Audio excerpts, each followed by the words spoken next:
anything over while the criminal matter was pending. So we're still trying to get all the documentation in. Okay, but just if I can follow up on that, the stay that was issued, Judge White had issued one back in maybe the fall. I had issued one when the criminal trial was ongoing. That was sort of a self-defining 60-day or whichever comes first. So that should be pretty much in the rearview mirror for now, right?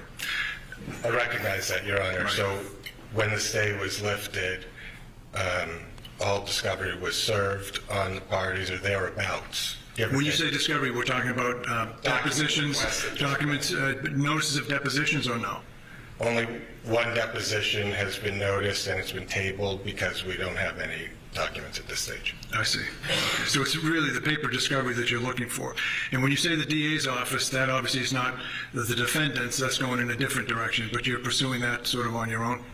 Right, but we've also, I anticipate that the defendants have all the same data that was exchanged during the criminal matter, to which we haven't ever received. So we have requested that both from the defendant, and we've requested it from the DA's office. Okay.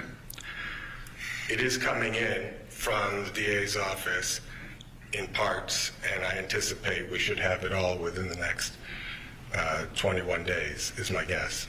Okay. All right, procedural issues from the defendants. We can start with you, Attorney Seligson. Thank you, Your Honor. As we're anticipating the status of this case, it's important to inform the court that from Ms. Reed's perspective, we have affirmative claims that we intend to bring on her behalf. Those claims stem from the same facts that are at issue in this case. Those claims, Your Honor, are against parties that are not in the litigation at this point, including the Massachusetts State Police, Lieutenant Brian Tully in his personal capacity, Sergeant Yuri Buchanan in his personal capacity, Michael Proctor. Those claims would be in the nature of violations of Karen Reed's civil rights and conspiracy. The claims against the Massachusetts State Police would be negligent training, supervision, and retention of Massachusetts State Police troopers.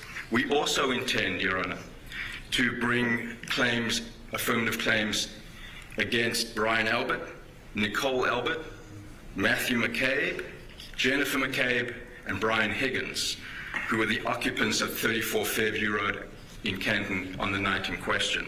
Those claims will be in the nature of civil conspiracy, violation of Karen Reed's civil rights, and then a claim against the town of Canton through its police department for negligent failure to secure the garage in the Sally Port.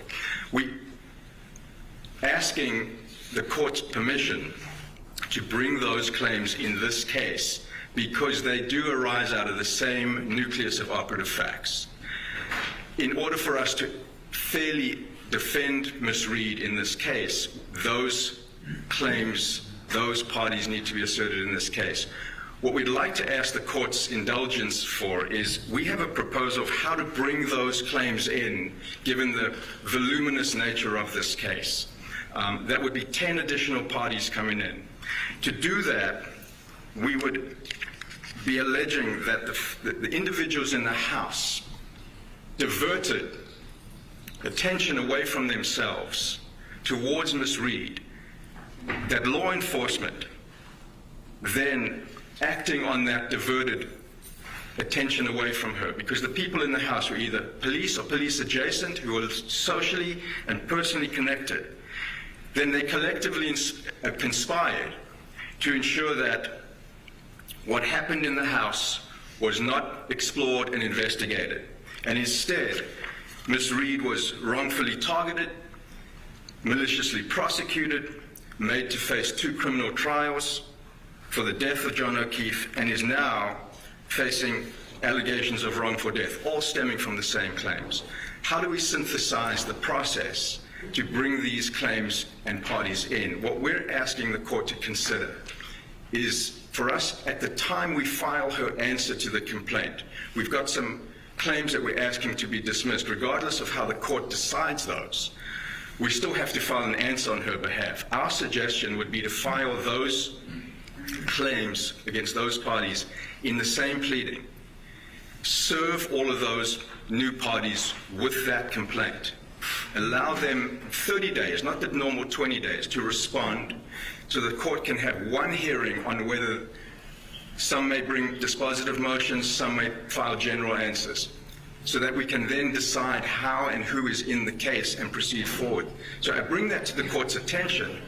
And I'm happy to brief it so that Mr. Diller can have an opportunity. At a minimum, you're going to do that. I'm envisioning what the plaintiffs are going to say to this rather extraordinary process, but go ahead. But that would be, otherwise it's going to be in a very unwieldy, delay-inducing process, and we're not looking to do that. This accounts for trying to conserve judicial resources, trying to have a streamlined approach, at the same time making sure that all the claims and all the parties are in this case. The alternative would be for us to file a separate action on Ms. Reed's behalf, alleging these claims, and then move to consolidate immediately with this case, which Your Honor has broad discretion to allow. The point being, the claims should be in this case. They all arrive out of the same facts. They're not separate. And that's essentially what we'd like to do. We'd like to brief that, Your Honor, and have the plaintiffs respond and then proceed from there. Okay. All right. Let's hear it then from the Waterfall. Yes, Your Honor. We are in the process of completing written discovery propounded to us from the plaintiff for order extension until next month. We anticipate that will be completed then. We as well. When you say an extension, this is an agreed-to extension? Agreed. Because the tracking order is what it is. We'll get to that in a little bit. It's been agreed to, Your Honor. Okay. And then, Your Honor, we're looking at depositions, but we don't want to consider noticing depositions yet until a lot of the document requests have been answered in the subpoenas for keeper of records. We haven't seen any of the records. We're aware of them certainly from the criminal trial, but when there are a lot of records, as I understand it, that are still to be produced, so that we would then proceed with depositions as warranted in conjunction with counsel and obviously picking dates that work for all. But that's what we foresee in the immediate future, Your Honor. All right. Thank you. Let's hear from C.F. McCarthy, then. Your Honor, in a similar boat as to Waterfall, we were putting the finishing touches on our discovery responses. The last leg of it is just collecting communications from employees the night of the incident, some of whom no longer work with C.F. McCarthy's, but we anticipate having that completed in the very short term and getting that over to my brothers. Okay. All right, thank you. Let's hear from the plaintiffs then in terms of the response to the procedural issue that was raised in particular by Ms. Reed's counsel. Are you aware of the circumstances that they're seeking to join 10 additional defendants into this action? Absolutely not, Your It's the Honor. first notice you've gotten? Of course, I would expect Not how the court that- system likes this stuff to work, folks. Right, I would expect the courtesy of the meet and confer to at least let me know. Obviously, they can choose not to do so. That's their prerogative, but I certainly would have liked to have been made aware. Section 1983 actions, I believe, Your Honor, would have to go up through the federal court. We're not seeking to have this case removed in the federal court. We started in the state court. We're intending to move forward in the state court. We would like to have a state court, Plymouth jury decide this case. So to the extent that my brothers and sisters and all of those who are involved believe that they have other legal rights and they want to pursue other legal theories, that's their prerogative to do so. When it comes to interfering with our opportunity and right to justice, we're not looking to sideline that, Your Honor. All right. Any response, counsel? Thank you, Your Honor. We are asking for permission to serve a motion to advance this procedural proposal, so Mr. Diller is not being surprised by the argument that we're going to present to the court. He will have an opportunity to respond. There's no requirement that civil rights claims be brought in federal court. In fact, this court has jurisdiction over those claims. They all stem from the same facts, Your Honor. In the plaintiff's complaint, there are allegations that we need those parties to defend against. This is not just a wrongful death action. our narrative of what took But it place. is, though. It's the plaintiffs. Well, just hear me out for a second. When you say that it's not just a wrongful death, that's what the plaintiffs have alleged. The defendants have filed motions to dismiss portions of those. So this, at its essence, is a wrongful death action being brought by the plaintiffs, right? So what you're seeking to do is to be allowed to amend these proceedings and to effectively bring in 10 other defendants for the claims that the defendants have against those third parties that aren't noticed here, right? So you've got to procedurally give them notice as well as the plaintiffs notice of this event before it goes to any adjudication by the court. And that's what we've built into this proposal, which is trying to streamline that process, not depriving them, the new parties, of the opportunity to argue both the procedure as well as the substance. And we're suggesting, instead of serving party X with a third party motion for a complaint, then that party opposes it, then the court rules, then that party perhaps is brought into the case, and then brings another motion to dismiss substantively. We're not seeking to... Isn't that what the rule requires?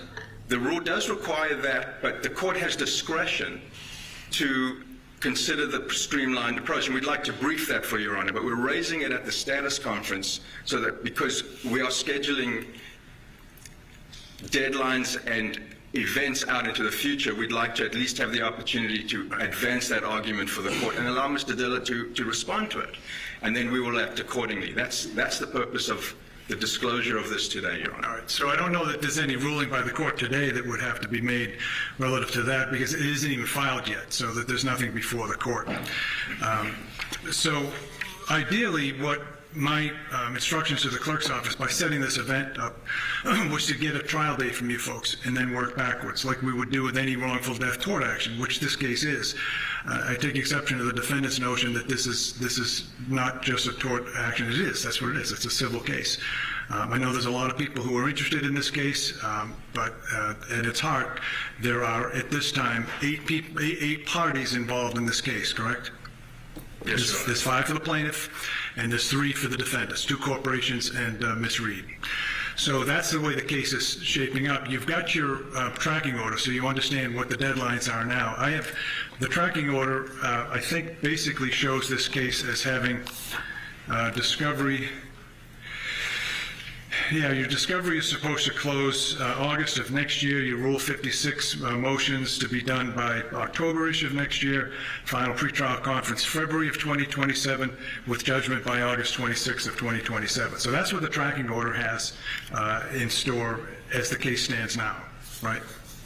I mean, we could get you a trial date way sooner than that if you wanted to. I mean, literally, I could, the clerk and I were talking earlier before today's proceeding, and I may end up having to suspend, depending on what the circumstances. We were charging the jury on a homicide case earlier today. So we have a deliberating jury right now, so I don't know that I may have to suspend and then rejoin here in a little bit. But for now, so you understand it, we could get you a trial date as soon as practically this spring on this case. But to join 10 new defendants under wholly separate theories for people that haven't even been joined yet in this litigation puts that on its head. There's no way you wouldn't even have this procedural process outlined by the spring, most likely. I understand that, and that's the dilemma that we're trying to bring to the court's attention, because there is going to be an affirmative pursuit. Well, you're saying you said earlier affirmative defense in this case, which those would not be affirmative defenses. Those are wholly separate third-party causes of action against people who are not part of this litigation, correct? So it's not an affirmative defense. It's not an affirmative defense in the traditional sense, but it is part of the defense in the face of the wrongful death claims. The wrongful death claims stem from the same facts that the affirmative claims would be seeking to be pursued against. So it is the same set of facts. If we were to file a separate action, Your Honor, where Karen Reed is the plaintiff and these parties that I've identified are the defendants, we would be pursuing down 2 separate pieces of behemoth litigation when we can consolidate them at the same time. That's what we're trying to suggest may be a more streamlined approach. And it doesn't It's not intended to delay. It's actually intended to try and synthesize the process and conserve resources, attain judicial economy without prejudicing the plaintiff. Discovery is already ongoing. But to have two depositions, for example, of parties in two separate cases, where we can have one and the claims could proceed at the same time, just seems to make judicial sense. That's why we're raising it. But we'd like to brief it if the court gives us that permission. Okay. All right. On that last discrete issue, anything else from the plaintiffs? We have served them with discovery, asking them, they have a burden if they're going to do affirmative defenses to establish that there are third parties who are responsible here. That can be their affirmative defense, but they have a burden to prove that. And if they can't meet that burden, then it should never come into our case. If they're seeking to overlap these two cases and throw it as far wide-ranging as they've just announced, then there's no way that we would not be prejudiced by their strategy in the plaintiff's underlying case. All right, those issues are reserved. I'm certainly not going to make any ruling on that. There's nothing formally before the court, no written motion, no Rule 9A or 9C certificate, none of that stuff. So it's not procedurally before the court, but certainly I appreciate hearing the argument nonetheless that this may be the future landscape of the case. What also brings us here, when I noticed the status conference for today, the defendants have filed motions to dismiss. If you're prepared, I'll go forward on that, let you deal with the substance of the motions to dismiss. I have read through your material, so I get the gist of what the defendants are raising. Counsel, would you like to proceed? Thank you, Your Honor. As we've briefed, Your Honor, the counts that are at issue in the motion to dismiss are counts 13, the counts 10 through 13. They are infliction of emotional distress claims. As we have presented in our papers, none of the plaintiffs observed the alleged incident that is described in the complaint. None of the plaintiffs came upon the decedent in close enough proximity to state a claim for emotional distress. There is the cases, Your Honor, limit when a claimant can claim emotional distress. The cases talk about temporal, spatial, and relational limitations. Taking the claim that Kaylee Furbush has alleged, that claim is for negligence / reckless / intentional infliction of emotional distress. And the basis of that claim is that there was a discussion on the telephone or discussion after Karen Reed had left 34 Fairview in Canton and had somehow started to fabricate a story about what had taken place.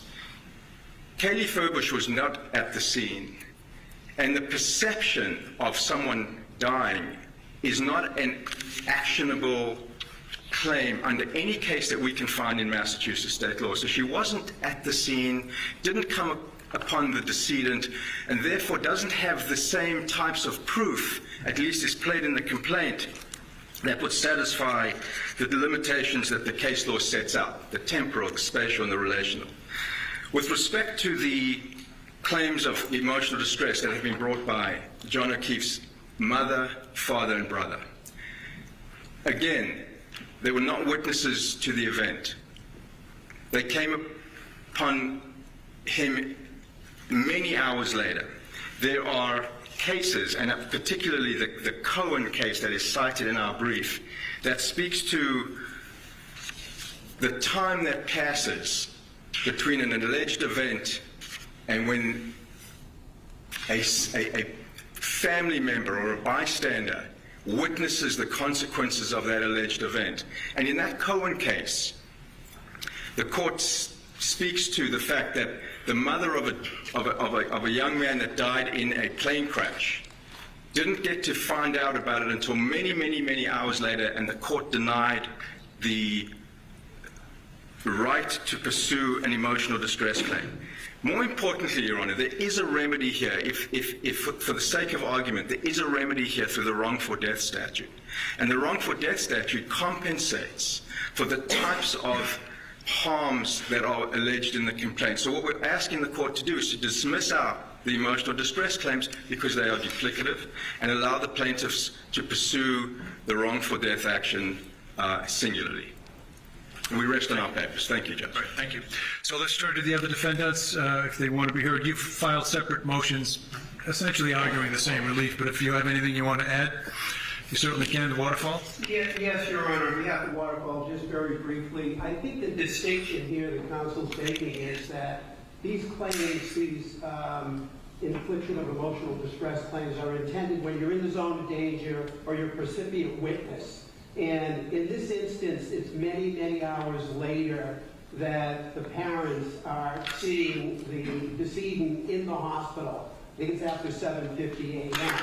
And so based on what the Cohen case states and in terms of the principles that the courts have applied here, it just isn't, from a relational standpoint, close enough in proximity to be able to advance this type of claim. And in terms of the wrongful death statute, those loss of consortium damages, the damages of the loss of the son, if the plaintiff is making this claim going forward, are in fact addressed in that statute and obviously would be available as remedies to the plaintiff. What about Semino versus Milford Keg Incorporated? I have a 1982 case that I found talking about the wrongful death, emotional distress injuries. Have you reviewed that case? I'll give this case site, 385 Mass 323. It's a 1982 case. It would seem to suggest that that emotional distress is really not preempted by the wrongful death statute. Your Honor, I think the wrongful death statute alone would not necessarily cover all of the damages, but my argument would be more in line with the argument that in terms of where they are in relationship to the accident, since it wasn't witnessed, and since it wasn't immediately thereafter that they came upon the scene in a roadway, in a driveway, and observed the decedent, I would argue, Your Honor, based on that, that that's a problem for the plaintiff moving forward, and that that would be the court's consideration. I appreciate, Your Honor, that there are some differences in the wrongful death statute and emotional distress claims. Okay, thank you. Ferreter versus Daniel O'Connell Sons, a case that goes back to 1980, also kind of speaks to that issue too. Let's hear from C.F. McCarthy's on that. Anything else to add on the motions to dismiss? No, Your Honor. No? Okay. All right, great. All right, I'll take that issue under advisement. I do have some, I'll read through your briefs a little more closely.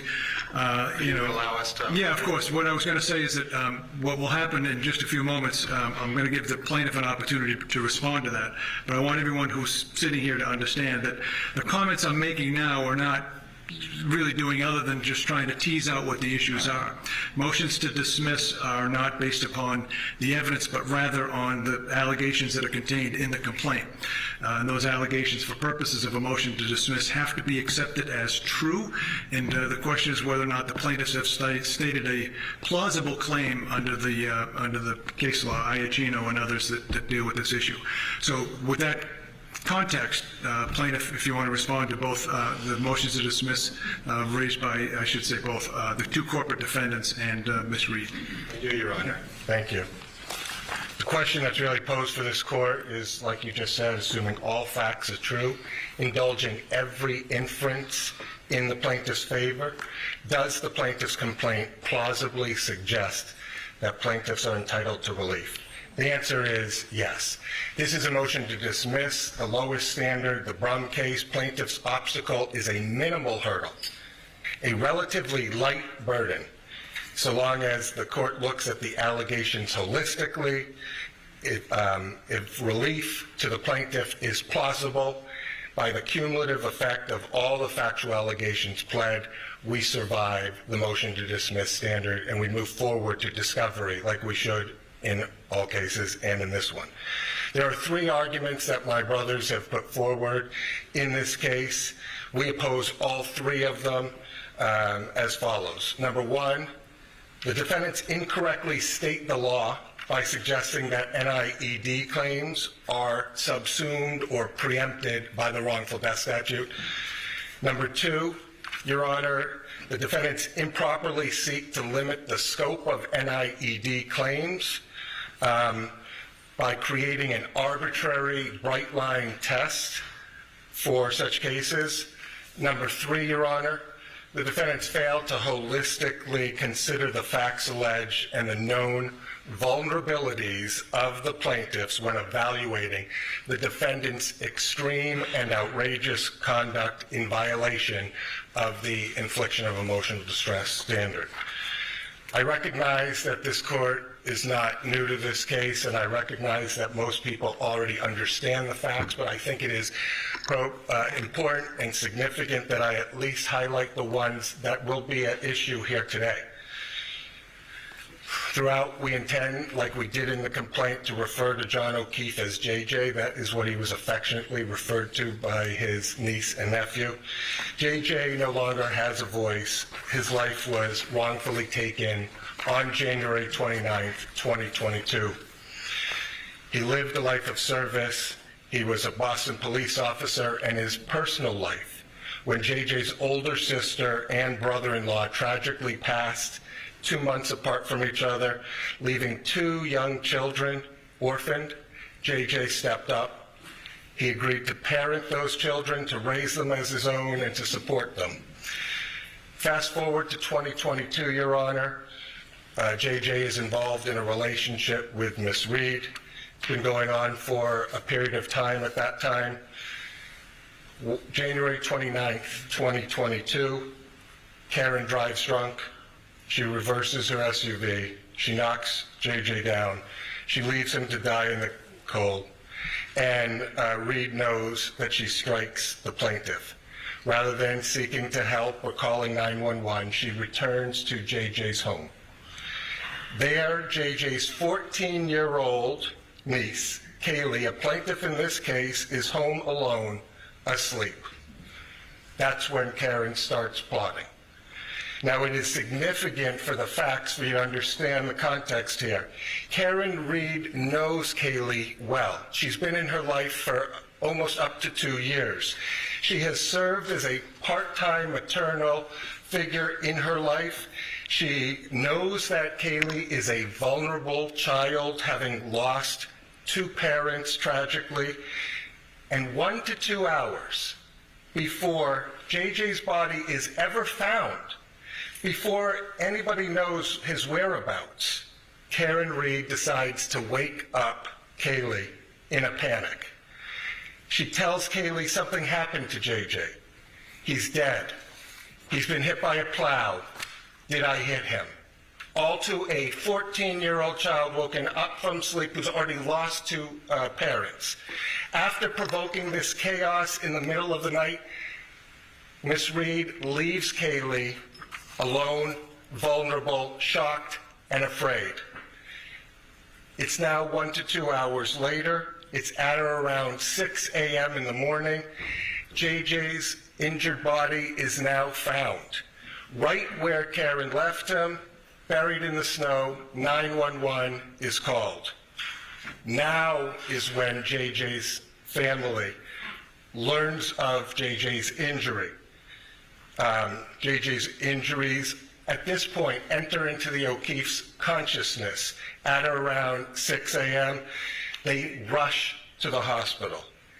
It's 7:50 a.m. That's when the hospital pronounces JJ dead. And within minutes of being pronounced dead, that's when the O'Keefe family sees their son in the injured state that he was in as a result of the wrongful conduct. From January 29th forward, Your Honor, Karen Reed plots, she fabricates a conspiracy, she launches a public campaign of disinformation, and she involves a blogger named Turtle Boy. She leaks not for public information through him. She pits her followers against the O'Keefe family, and all the while, Karen knows that the O'Keefe family is also vulnerable, grieving another tragedy in their family. The O'Keefes and Kaylee suffer severe emotional distress. It's more than anguish and more than grief, and it is not overlapping with the wrongful death statute. So the first argument that the defendants made, they claim that JJ's parents are precluded from bringing NIED claims because such damages are duplicative of the wrongful death statute. We reject that argument. JJ's parents are the next of kin, and their emotional distress claims are not preempted by the wrongful death statute. They took their first shot across the bow by making that their primary argument. Presumptively, they did so because it believed it's their best argument. But the problem with that argument, as Your Honor has already pointed out, it patently misstates Massachusetts law. You have pointed out the Cimino case, where, let me just point out first the wrongful death statute. It has two components for damages. It has two buckets of damages. It has the estate's damages. Those all are JJ's damages. His conscious pain and suffering, the medical bills, things that relate to his damages. And then we have the second bucket, the next of kin bucket. Those are lost value damages. The lost value of JJ being in his next of kin's life. And in that case, Your Honor, it is just the parents. Now, they suggest that those are overlapping with the NIED, but Your Honor was right to point out the Cimino case, where a drunk driver kills a 9-year-old boy. The father of that 9-year-old boy brings a case against the drunk and the bar for over-serving him. The father brings two separate causes of action, one for wrongful death, one for NIED, negligent infliction of emotional distress. The court held in that, and I quote, argument that plaintiff's claim for emotional distress is preempted by wrongful death action misconstrues the common law cause of action for emotional distress.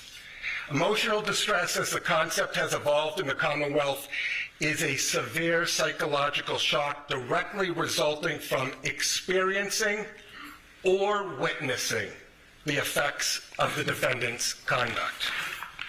A claim for damages based on emotional distress, the court says, does not include an administrator's claim for loss of consortium, which will be present in every wrongful death action such as this. Since emotional distress is a wrong to plaintiff distinct from what was done to his son and the statutory beneficiaries of the decedent, it is not a duplicative remedy. It is not preempted by the wrongful death statute, and that's page 334 of the Cimino case, Your Honor. Cimino still remains good law. You were right to point that out. It directly contradicts everything that my brothers just argued here in this court, and I see no reason why this court should overturn the good standing law that exists under the Cimino. We ask that Your Honor deny the motion to dismiss for that first argument. The second argument that they make, Your Honor, is that the plaintiff's NIED claims are not sufficiently contemporaneous with the alleged accident because the family sees JJ 7 hours after the accident. That the law does not endorse such a narrow, arbitrary interpretation of the law. It is misplaced for the defendants to focus arbitrarily on the time of the accident, because let's look at the law itself. The liability for NIED depends on a number of factors: where, when, and how the injury enters into the consciousness of the plaintiffs. And it also requires the degree of relationship between those plaintiffs. But I repeat, where, when, and how the injury enters into their consciousness. It is misplaced for the defendants to suggest that it matters that plaintiffs were not at the scene of the accident, because, as you pointed out, the Farrader case stands in the exact opposite, where the plaintiff who rushes onto the scene and finds his loved ones injured has no greater entitlement to emotional distress for that shock than a plaintiff who rushes to the hospital, so long as the shock follows closely on the heels of. It is misplaced for the defendants also to suggest that there is a bright line test for the number of hours that passes between the time of an accident and when the injury enters into the consciousness of the plaintiffs. Your Honor has persuasive authority from the Zachary case that shows that an NIED case can survive even when the close family doesn't see the deceased body or the injured body until a day later after the wrongdoing. There is no bright line test. NIED is a fact-intensive analysis. And when we apply the law to the facts of this case, let's look at where, when, and how the injury enters into the consciousness of the people that we're bringing those cases for. It's 12:30 a.m. and nobody except Karen Reed knows about JJ's injuries. Defendant's wrongdoing continues into those early hours. She knows she struck him. She seeks no medical help. Instead, she chooses to cover it up and hides the injuries from anyone. It's not until 6 a.m. that JJ's injuries are even capable of getting into anyone's consciousness. The O'Keefe family immediately learns of JJ's injury, and they, closely on the heels, they rush to the hospital, at which time they see the deceased body within minutes of him being declared dead. It is incredulous to think that a wrongdoer who hides the wrongdoing and the injury from anybody can be relieved of liability simply because the injury becomes knowable only after they disclose it. The defendant's cited cases are inapposite. They have no relationship to what is being asked of this court. They all involve a motion for summary judgment standard, which is a very different standard than the one that we are talking about here today, the motion to dismiss, the lowest hurdle to overcome. They try to equate it to a mother who learns of the rape of her daughter 7 months later, but that rape was known to other people within days. They try to relate it to the Migliore case, which has no relevance because it deals with somebody who has no close relationship. They didn't even know the decedent, and therefore it doesn't meet that standard. And then they rely on the Cohen case, which I heard both sides try to suggest has relevance. But in that case, Your Honor, the mother learns of her son's death 7 hours after the death. That's 7 hours after the injury occurred. And by the way, it was already knowable 7 hours earlier by other people when that plane crash was projected, and the son of the woman who brought the claim knew about her own, his brother's death. The mother is 1,000 miles away, so spatial proximity is not there, and she only learns of it via phone. Does not experience the injury and never sees the body. Contrast that with everything that we talked about, Your Honor, where as soon as it was knowable, they learned about it, they rushed to the hospital, they saw the body, and they saw the body within minutes of him being declared dead. The purpose of the law is to distinguish between emotional distress from perceiving an injury versus the expected anguish that any person would feel from the death of a loved one. I want to talk briefly about Kaylee and her NIED claim to suggest because she wasn't at the scene or because she was not at the hospital that day and they tried to spare her of that does not suggest she doesn't have a right. In fact, she experiences the trauma, the panic, the chaos of the injury contemporaneous with Karen Reed waking her up in the middle of the night and exclaiming that her parental figure, the third that she has now lost, was dead, hit by a plow or her SUV. Notably, this enters into her consciousness before anyone other than the wrongdoer knows of the injury. To the extent that defendant seeks relief because Kaylee did not see with her own 2 eyes, I will refer you also to the Cohen case, which they cite for different reasons, but in it the language talks about sensory perceptions to suggest that you can't use other senses in order to perceive and experience the injury or the injurious event is wrong. Otherwise, no blind person would have a legal right under NIED. We have many senses. We use them all the time. And when it enters into our consciousness, it's hard to undo of it. It is very different from learning that your close family member has died. That is upsetting. It will be upsetting to anybody. But to have experienced the event or the injury and enters into your consciousness, that is the very reason and the foundation why NIED exists as a claim. So on that second, we also suggest that you should deny it because they experience the injuries. Closely on the heels of them being knowable and perceivable to anybody. Third, Your Honor, the defendants argue that the intentional/reckless infliction of emotional distress claim should fail because there's no extreme or outrageous conduct directed towards the plaintiff. But when viewed holistically, the facts demonstrate that Ms. Reed should have known her extreme and outrageous conduct would be detrimental to these vulnerable plaintiffs. And I use the word vulnerable plaintiffs because it's relevant to our case law, Your Honor. It's misplaced to suggest that the conduct needs to be directed immediately towards those plaintiffs. As long as she should have known that the emotional distress was the likely result of her conduct, that's sufficient under the reckless infliction of emotional distress standard. So how do we evaluate what is extreme and outrageous?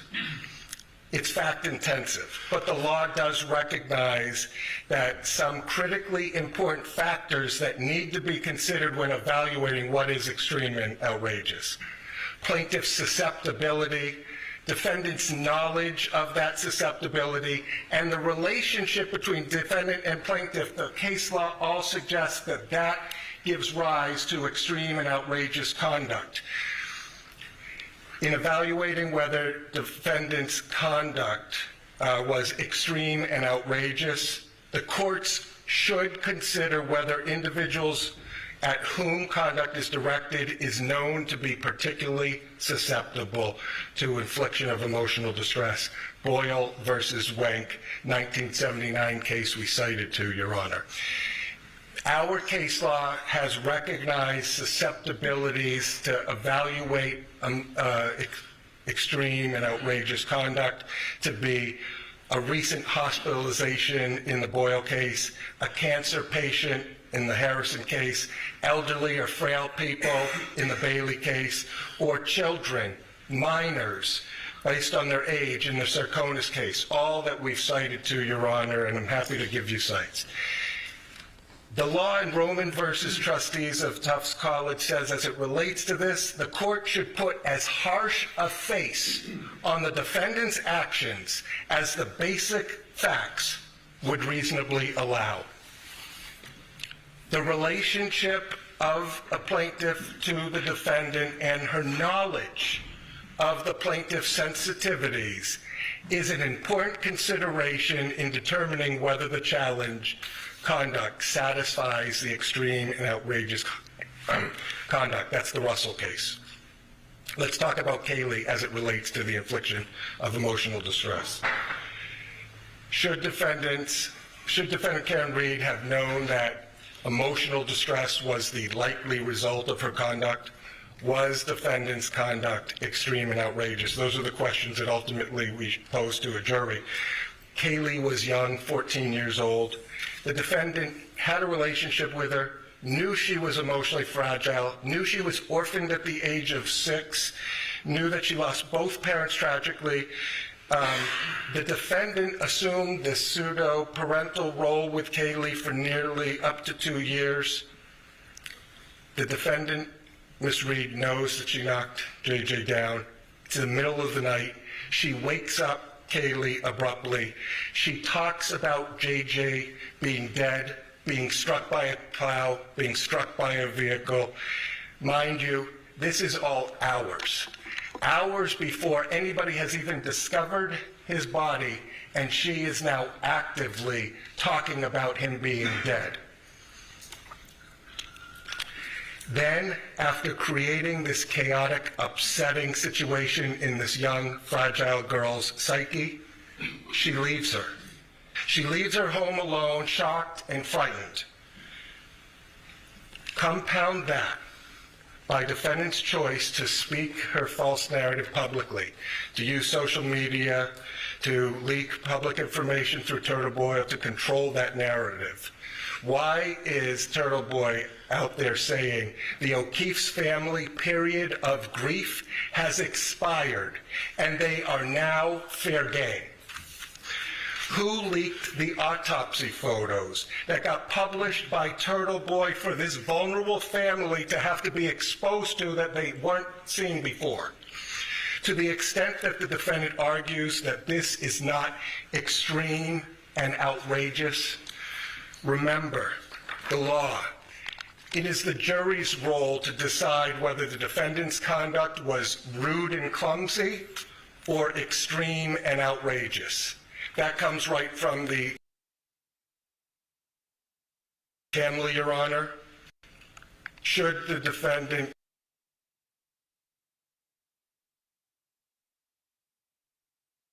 this defendant's conduct extreme or outrageous? Again, those are the questions posed for a jury ultimately. But the law says conduct which the actor should have known would result in distress is actionable. And the plausibility standard, the motion to dismiss standard, which is where we're at right now, Your Honor, simply calls for enough facts to raise a reasonable expectation that discovery will reveal evidence of the illegal conduct. Margaret and John have now buried 2 children. Paul has buried all his siblings. Defendant always knew this. She has always known their vulnerability, and yet she creates a calculated and malicious campaign of disinformation designed to hide the truth in this case. She pits the O'Keefe family versus the Reed family, and a reporter who she asserts editorial control publicly proclaims to Reed supporters, the O'Keefe family's period of grief has expired and they are now fair game. Discovery will track how much leaked information defendant should have known would result in distress to the O'Keefe family. To the extent that the defendant suggests that this case fits nicely within any other case decided on this issue, remember the facts and circumstances here are exceptional. We wouldn't have these TV cameras or a full courthouse if they weren't exceptional. That is why we are here, Your Honor. It doesn't fit within a nice box like every one of those cases I cite. The Polay case where we talked about false police reports and harassment petitions were not considered towards emotional distress because they were petitioning activity. I want to talk about that briefly, because what Ms. Reed has done is not petitioning activity. It is not asserting a defense within a courthouse or having her legal counsel assert that defense or testifying at a court hearing. Instead, what Karen Reed is doing is not petitioning at all. She is waiving her Fifth Amendment privilege. She's speaking anywhere and everywhere that would give her a friendly audience with editorial control. She's gone on Dateline, Nightline, 2020, Fox 25, Boston Magazine, Vanity Fair, WEEI, Turtle Boy, HBO Max, ID Discovery, etc. There are more. This is an exceptional case that requires exceptional discovery, that requires us to decide this matter by a jury, not by a motion to dismiss phase, Your Honor. It is not involved, and so they think That's not extreme and outrageous, and it's not extreme and outrageous like it has nothing to do with the employment case where they fired somebody who had a criminal case pending, then they brought them back on, and he didn't like the way that they treated him after he was found not guilty, which is different, by the way, than innocent. The court should deny the third of those arguments. They should know that plaintiff's susceptibility and vulnerability are at issue in this case and are the very reason and foundation why it is extreme and outrageous conduct, and that defendants' improper actions would cause severe emotional distress. Defendants' actions were not rude and clumsy. They were extreme and outrageous.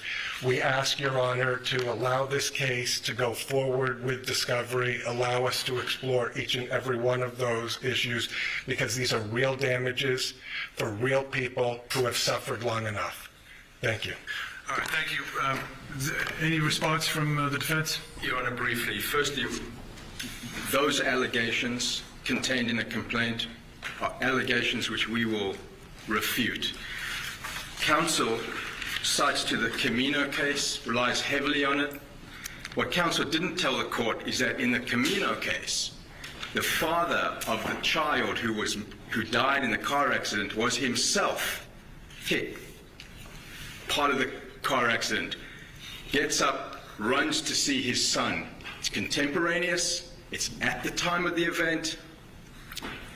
And the court didn't have the same spatial, relational, and temporal concerns that the cases speak to with respect to emotional distress claims. So I point that out for the Your Honor. He also mentioned much about conspiracy theories, much about going out in the public and creating a narrative, which is precisely the reason why we're going to brief the issue about why those other parties need to be in this case. As I'd said, it is more than just a wrongful death action, Your Honor. I respect the opportunity to brief that, and we rely on our papers and defer to the court on the motion to dismiss.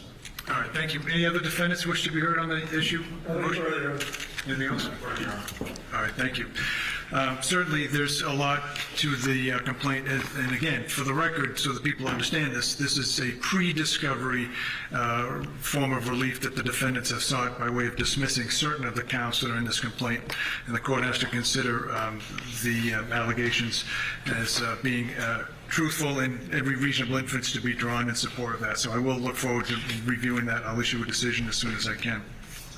As expected, the lawyers in this case have advocated the positions of their clients very clearly, and I expect that with the procedural things that might be asked for at some point, that this case will have a very long and tail to it as it goes through the litigation process. We expect that in the court system, we give people their ability to try cases and get a jury to listen to the arguments and to ultimately make a decision. My experience in doing this for a very long time in different contexts is that doesn't oftentimes bring the relief that people think it does, and so as a result, there's appellate processes. And so what I envision for the parties, unfortunately in this case, is a very long and sort of complex process that litigation provides. And you know, this is a civil case, it's not a criminal case. There are 8 parties as I identified, and those are the people that the court will be concerned with getting a fair trial at some point down the road. As I said, I could do this case, I could do this trial this spring if you'd like to. My sense is that there's nobody that's going to be ready to go to trial by the springtime. If you want me to sign a trial date, we could do so. I mean, literally, I've talked to the clerk, we could do it in March or April if you'd like to. But with the motions that are going to be pending, I suspect that that's not going to be the case, that you'll have to look at this from a more pragmatic point of view and decide when you're going to try to get this thing to a jury. You have a lot of work to do between then and now. I'd like to still get a trial date for you. Now, I don't know what that's going to mean in terms of bringing in other parties. You know, I didn't expect, because the court has had no notice, that there'd be this interest in trying to move this complaint in the direction of other parties who aren't even named in this lawsuit, 10 additional parties. And there's relatively novel theories as I'm hearing it. But nonetheless, we'll let the parties file the motions that they need to, and we'll address them as each comes. But my point in raising this all is that the parties also have another way to do this case. They can do it by way of potential resolution. And I mean this sincerely when I say that being a judge for many years, you learn things. What you learn is that oftentimes litigation is an inartful way to try to resolve parties' disputes. There's alternative dispute resolution, there's mediation, there's all kinds of other avenues that we advance to try to get people what they want, which is resolution of a case. The most important thing, it would seem to me, to any party to this case, is to resolve the uncertainty, right? Uncertainty is what you don't get when you go through the litigation process. You go through and you hope for the best. Lawyers work really hard for their clients, and we expect them to do that. Ultimately, the court system can make sure that the trial is done, and it's done in a way that's fairest that we can make it, and ultimately a decision is made. Civil cases, though, are very unlike criminal cases, and that's usually not the end. Ask any of the lawyers here, clients can ask your lawyers about post-disposition or post-verdict process. It can be really long and arduous. I've had the pleasure of having trials that are 16, 18, 20 years old, and they're still going. The clients don't have to do that.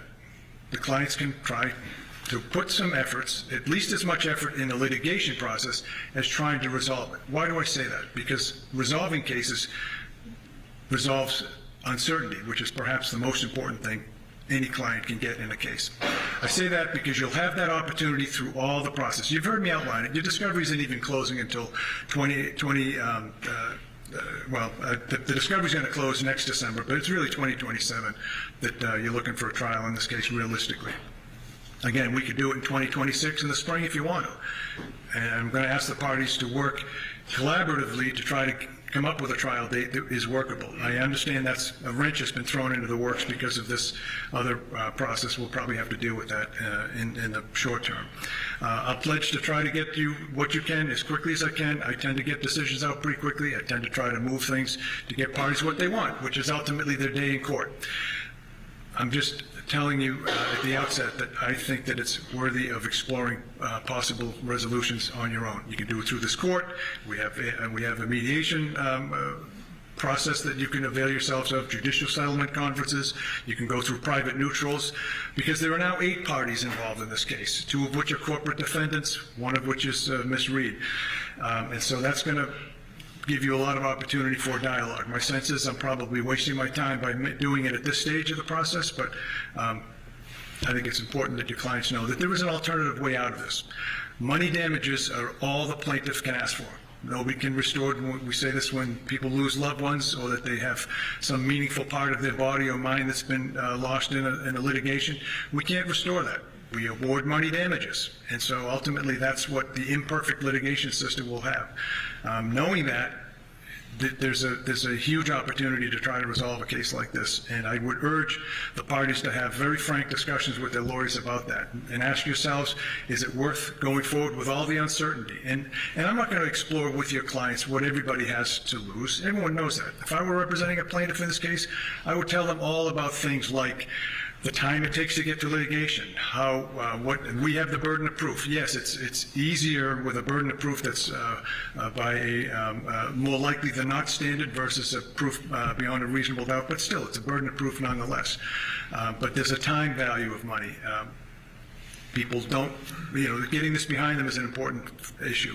From the defendant's point of view, again, time is money. There's a lot of time, effort, and anxiety that is put together with a litigation like this. We have 2 ongoing, as far as I understand, the 2 businesses in Canton are ongoing, and they have their business decisions they have to make ultimately. They're defendants in this case. They have to understand the risk of going forward in a trial versus resolution. Of course, Ms. Reed herself, a lifetime of potentially facing the uncertainty of a judgment and what that will mean in terms of ability to put this matter behind and going forward. It's going to be very complex. So you can resolve that by looking at putting some effort into this case to resolve it. If you can, great. If not, we stand here committed to giving you the next opportunity to get it before a jury, which I'm suggesting to you could do as soon as this spring, if you want to. Okay? Anything else we need to address this afternoon? No, Not from the defendant, Your Honor. Okay, great. I'll issue a decision on the motion to dismiss. Tracking order stays in place as it is now, but here's my concern, folks. With this motion that the defense team is talking about putting together, I think that needs to be looked at sooner rather than later. It's a big deal, right? Yes, Your Honor. Okay. Why don't we get a status date? When do you want to, and we can do by Zoom, folks, if it's just as easy. My order was to have everybody here so that you all get a chance to meet. I want people to be understanding that this is a civil matter, and I want you to be, at least to some extent, trying to be civil about how to resolve your issues. I would have liked to see, for instance, this motion that was brought about in open court should have really been discussed ahead of time so you have a better position on it, but I don't want to waste your time. You want to do the next hearing by Zoom? You want to do it in person? You tell me. Plaintiff? We're agnostic, Your Honor. I'll do We're agnostic? Is that what you said? Yeah, as it relates to that, we'll come in person or we'll do it via Zoom. Defense? Your Honor, we prefer to be in person. Okay. Either way, Your Honor. Okay. Preference, Your Honor. All right, we'll do it in person. Fine, we'll do it down here in Plymouth. I will be moving into the Brockton Court next month, but this is especially assigned, at least for now, so I'll come back down here. That's not a problem. Mr. Clerk, do you want to suggest a date for us? Sure. How many days out do you want to go for? 60 days, 90 days, Yeah, probably 60 days. 50 days? November 21st, Friday in the end of November. Yeah, that November 21st. Okay, I'll have a decision out before then, certainly, as quickly as I can. 11/21, and that would be for a status regarding tracking order and discovery, and any motions, Rule 15 motions to amend or bring in third parties. Okay, all right, thank you, folks. We'll see you then. Thank you, Your Honor. All right. Nothing with the jury? I don't think so. Nothing with the jury?